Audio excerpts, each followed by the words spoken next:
Good as King Steph, and we are back with JJK 180 Yuta versus Ryu, essentially the Sendai Colony finale. And boy, did Gege deliver yet again with an amazing fight between both these two characters. Now, let's not waste any more time and get right into it.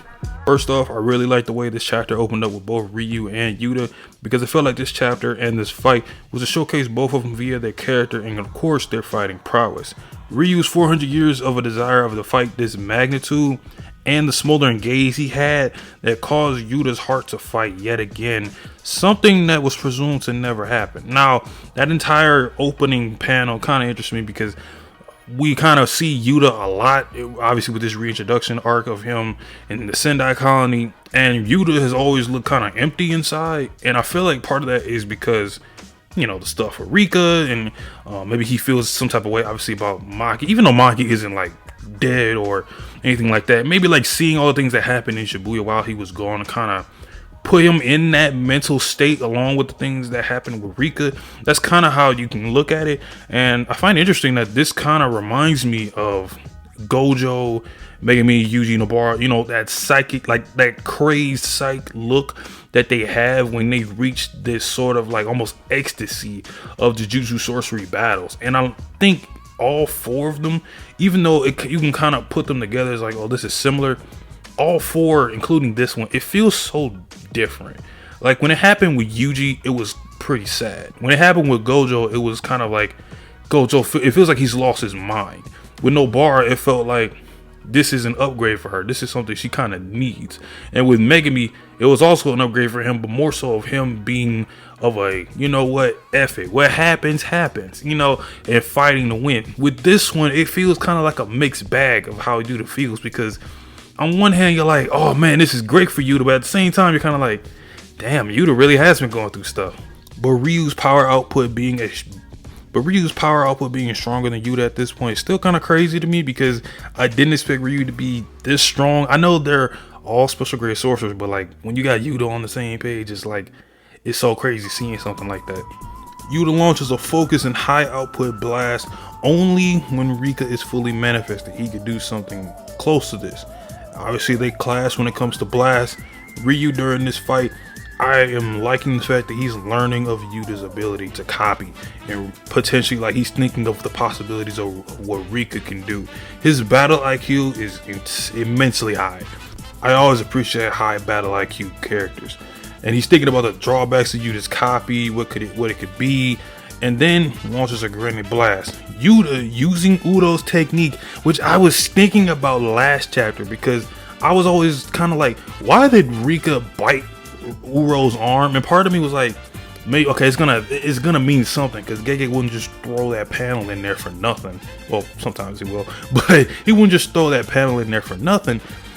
And Ryu thinks, okay, maybe her biting Uro's arm is part of the way he can kind of copy or mimic techniques, which isn't exactly true, because he copied Inumaki's technique, and obviously he didn't do any type of harm or anything like that to Inumaki.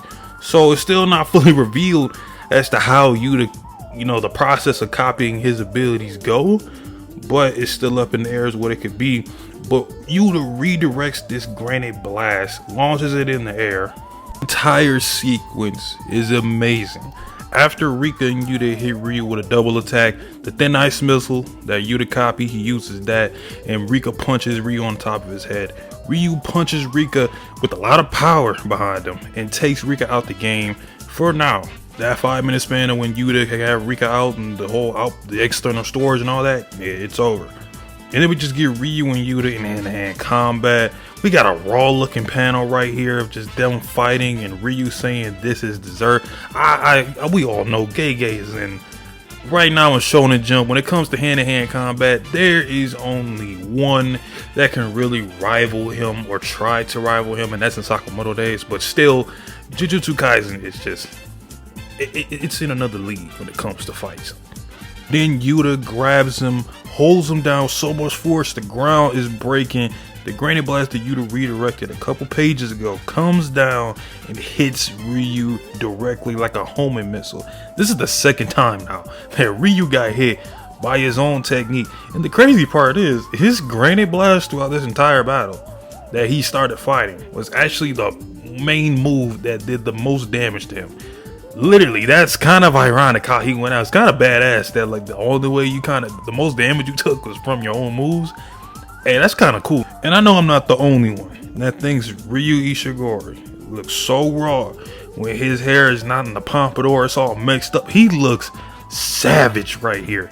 Mangaka like Gege, bro, because he's definitely not the only one. They know how to take those extra steps and make certain moments even better or just cooler by simply adding or adjusting a character's look, maybe a setting, all of that. I just love little things like that. And of course, the chapter ended with Ryu thanking Yuta because now he's full, he's good. And I like the imagery of the empty plate being in the last panel. Man, I'm gonna give that chapter a cool 9 out of 10 because we got a great fight. I swear, ever since we got into the Culling games, there's been nothing but like 8 to 10s in this entire arc.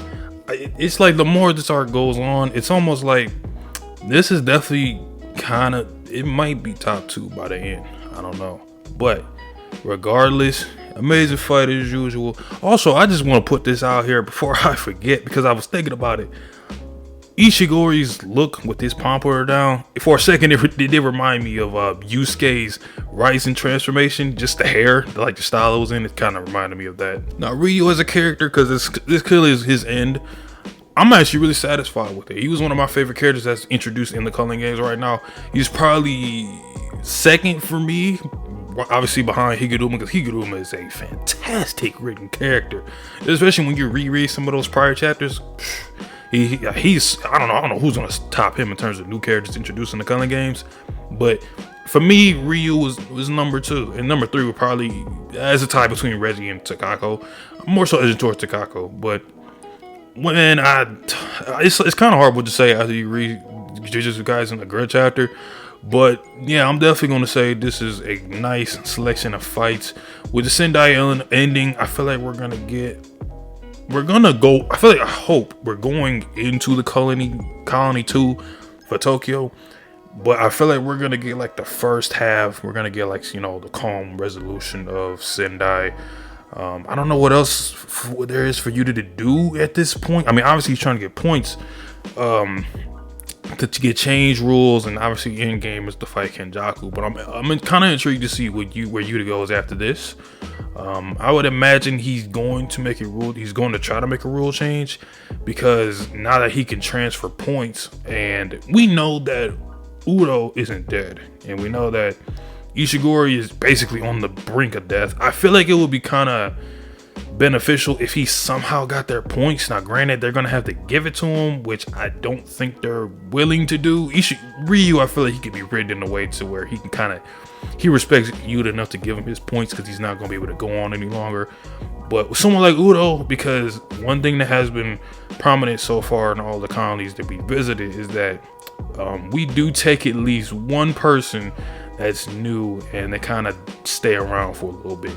We got Higuruma and we got Takaba. So I wonder if any of those two, it's kind of looking like if any of them stick around anymore.